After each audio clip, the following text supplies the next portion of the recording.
What's up guys? So alam niyo na kung ang gagawin natin. Install tayo ng speedometer digital.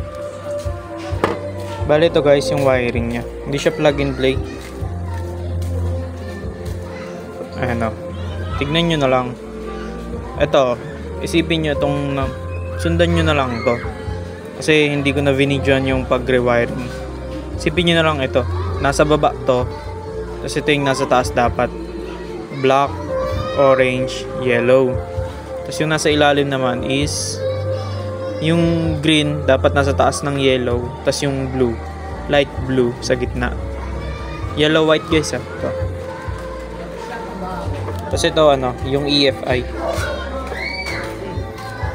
Hindi naman kailangan to guys. Pero kung FI yung motor nyo, pwede to. Tapos ito, high beam. Tapos ito guys, yung blue and white sa pulsar nyo to ikakabit. Mamaya video natin. Tapos itong red sa ano, positive wire. Positive wire ng pwede natin lagay dito sa may ignition. Ito, sa kulay brown. So, ayan. Sundan nyo na lang to guys. Bali hindi siya plug and play pagka binili. So, tara kabit muna natin.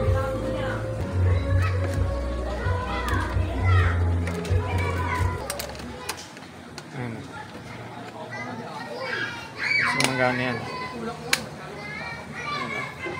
Signal light. Ayan. Signal light. Tapos yung fuel gauge. Ayan. Gumagana yan, signal light. Ayan o. So, yung kabila.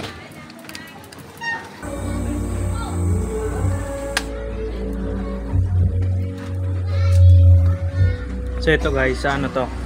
High beam. Kulay blue, high beam to. Pagdikitin na lang natin dito to.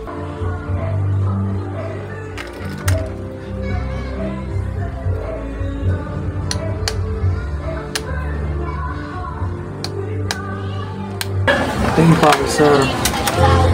Ito. Yung side. Pitin lang natin to dito. Pasok lang natin. Tap lang natin.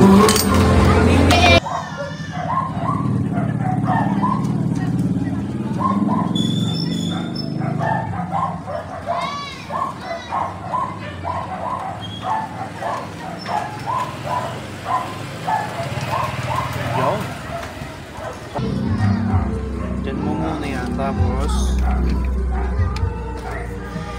try natin paganahin yung ignition. Itong pala guys, kabit nyo sa brown wire ng ignition. Brown wire ng ignition. Ito meron na kasi ako naka na. Pero sa brown wire to naka-connect. Connect na lang.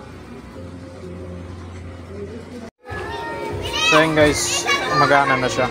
Ayan o. Signal light left, right. Ayan o. Tapos headlight. Ayan, headlight. Ayan o, headlight. Off. High beam yun ah. Wala kasi akong low beam, hindi ko pa naayos.